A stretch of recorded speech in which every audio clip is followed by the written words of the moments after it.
قرآن مجید کی تلاوت، ترجمہ، تفسیر، حدیث، نعتیں، تجوید، گرامر کے لیے اس چینل کو سبسکرائب کریں، ویڈیو کو شیئر کریں اور لائک کریں۔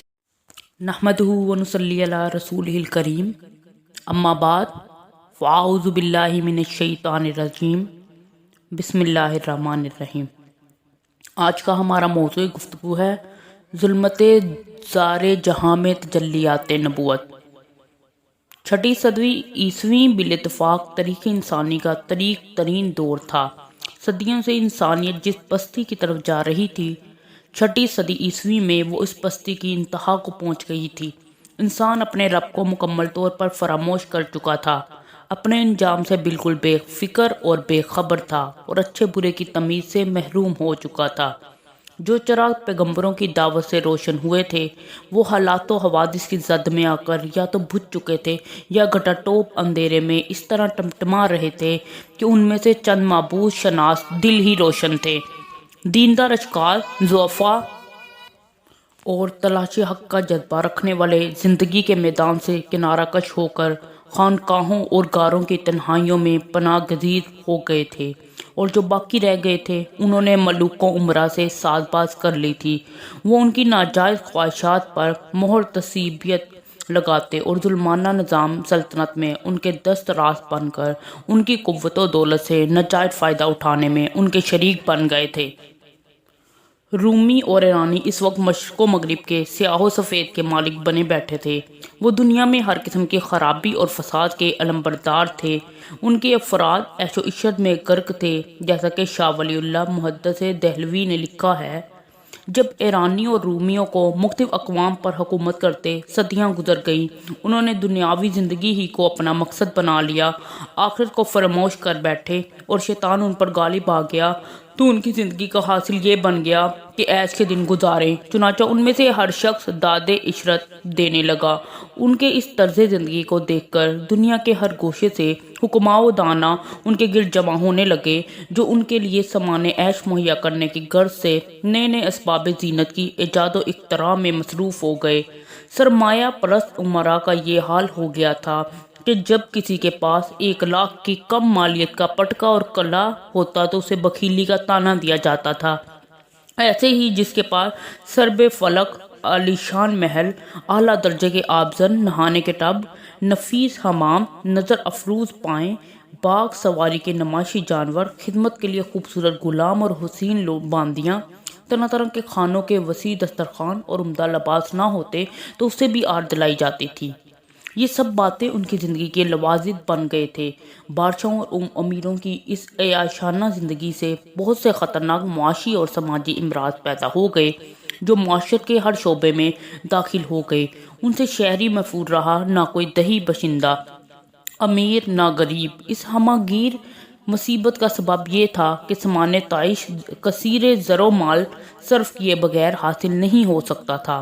ظاہر ہے کہ یہ مال کثیر کاشتکاروں اور تاجروں پر نئے ٹیکس لگائے اور پہلے ٹیکس میں اضافہ کیے بغیر حاصل نہیں ہو سکتا تھا۔ پھر مصیبت بلائے مصیبت یہ کہ گراں بار ٹیکس لوگوں کو طرح طرح سے تنگ کر کے وصول کیے جاتے تھے۔ اگر وہ ٹیکس ادا کرنے سے انکار کرتے تھے تو ان کے خلاف فوجی کارروائی کی جاتی، انہیں سزائیں دی جاتی۔ اگر وہ ان کی اطاعت کرتے تو اس سے گدھوں بیلوں جیسا سلوک کیا جاتا، انہیں کنویں پر اور خال میں جوت کر کھیتی باڑی کی جاتی۔ اس اقتصادی بدحالی میں لوگ ٹیکس ادا کرنے اور اپنے اہل و عیال کا پیٹ پالنے کے سوا کسی اور امر کی طرف توجہ نہیں ہو سکتے، چہ جا کے سعادت اخروی کے بعد متعلق سوچ سکیں۔ دوسری طرف عرب تھے، جنہیں اللہ تعالیٰ نے آزادی و خودداری، بلند نسب، سخاوت، حوصلہ مندی اور دیگر بے شمار خوبیوں سے سرفراز فرمایا تھا۔ یہ دور جس میں حضور صلی اللہ علیہ وآلہ وسلم کی بعثت ہوئی، جزیرہ نمائے عرب کی تاریخ کا طریق ترین دور تھا۔ یہ ملک ظلمت و انحطاط کی اس آخری منزل پر تھا جہاں اصلاح کی امید ختم ہو جاتی ہے۔ حالات اس قدر بگڑ گئے تھے کہ ان کی اصلاح کسی مصلح یا معلم اخلاق کے بس کی بات نہ تھی۔ اہل عرب اپنے جد امجد سیدنا ابراہیم علیہ السلام کی حقیقی تعلیم اور توحید خالص سے بہت دور ہٹ چکے تھے۔ ہر قبیلے کا الگ الگ بت تھا جس کی وہ عبادت کرتے تھے، اس سے مرادیں مانگتے، اس کے سامنے جبین نیاز جھکاتے اور اس کے نام کا چڑھاوا چڑھاتے۔ لوٹ مار، قتل و غارت عام تھی، نسلی اور علاقائی تفاخر ان کی گھٹی میں پڑا ہوا تھا، اور اگر دو قبیلوں کے افراد کے درمیان کسی معمولی سی بات پر جھگڑا ہو جاتا تو ہر کوئی اپنے قبیلے کی دہائی دیتا اور آن کی آن میں یہ جھگڑا قبائلی جنگ کی شکل اختیار کر لیتا۔ عرب میں عورت کو پاؤں کی جوتی سمجھا جاتا تھا، اس کا وجود اس قدر باعث ننگ و عیار سمجھا جاتا تھا کہ بیٹی کے پیدا ہوتے ہی اسے زندہ درگور کر دیا جاتا تھا۔ شراب اور جوا ان کی عادت ثانیہ بن گیا تھا۔ مولانا حالی نے جزیرہ نمائے عرب کے اس طریق ترین دور کی اس طرح منزل کشی کی ہے: کہیں آگ پچتی تھی واہ بے محابہ، کہیں تھا کواکب پرستی کا چرچا، بہت سے تھے تسلط پر دل سے شیدا، بتوں کا عمل سو بسو جا بجا تھا، کرشموں کا راہب کے تھا سید کوئی، طلسموں میں کاہن کے تھا قید کوئی۔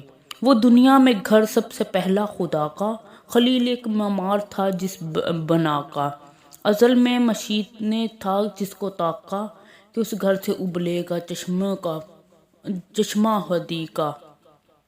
جب کفر و شرک اور فسق و فجور کا مرض ناسور کی شکل اختیار کر گیا تو اللہ تعالیٰ کی معیشت یہ ہوئی کہ اس قدیم مرض کا مادہ ہی کاٹ دیا جائے۔ یوں ایک ہماگیر انقلاب اور انسانیت کی حیات نو یا تعمیر نو کا عظیم و شان کام ایسی نئی رسالت کا طالب تھا جو تمام نبوتوں اور رسالتوں سے بڑھ کر ہو اور جو ہدایت اور دین حق کا پرچم آفاق عالم میں ہمیشہ کے لیے بلند کر دے۔ فرمان الہی ہے: لم یکن الذین کفروا من اہل الکتاب والمشرکین منفکین حتی تأتیہم البینہ، رسول من اللہ یتلو صحفا مطہرہ فیہا کتاب قیمہ۔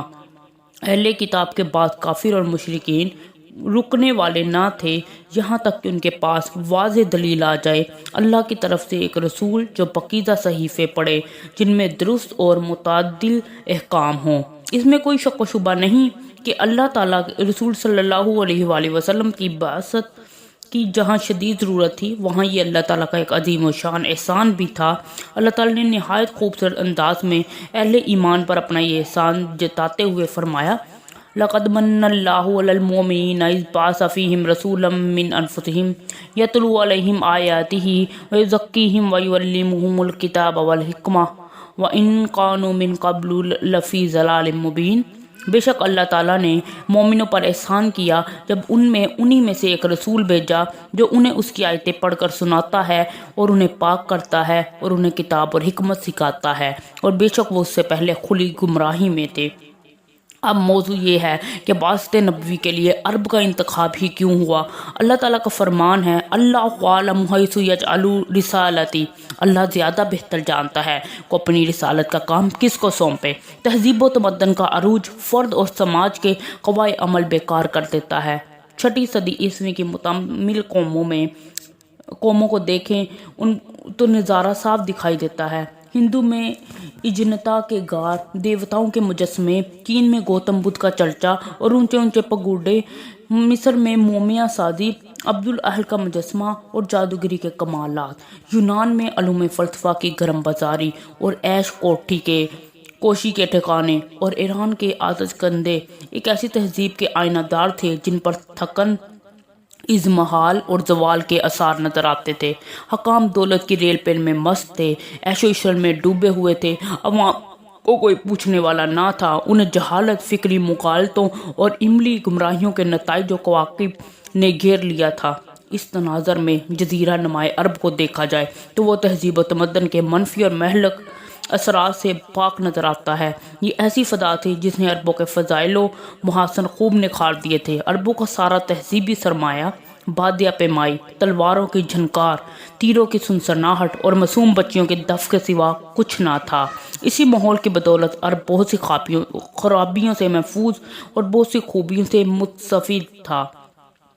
وہ منافقت سے خالی تھے، سازش اور شرارت سے پرہیز کرتے تھے، بے جگری سے لڑتے تھے، ان کی قوت برداشت غیر معمولی تھی، وہ سادہ زندگی بسر کرتے تھے، فنون سپاہ گری کے ماہر تھے، گھڑ سواری میں اپنی مثال آپ تھے، ان کی سادگی، جفا کشی، استقامت، جھپٹ کر پلٹنے اور پلٹ کر جھپٹنے کا انداز ایسی نادر خوبیاں تھیں جو مقاصد عظیمہ کے لیے بروئے کار آتی تھیں۔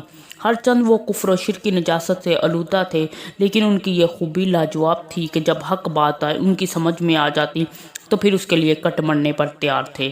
ایک طرف یہ معاشرتی، تمدنی اور اخلاقی پس منظر تھا، اور دوسری طرف جزیرہ نمائے عرب کا انتہائی رفیع الشان اعزاز یہ تھا کہ یہاں مکہ مکرمہ میں اللہ کا گھر تھا۔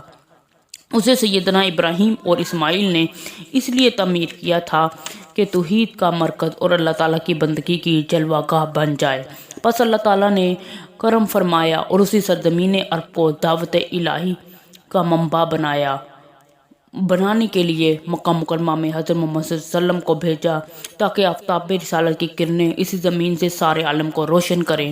علاوہ ازیں محل وقوع کے اعتبار سے بھی جزیرہ نمائے عرب بڑی اہمیت رکھتا ہے۔ یہ اس وقت کی معلوم دنیا کے عین مرکز میں تھا جہاں سے اسلام کا پیغام ساری دنیا کو پہنچایا جا سکتا تھا۔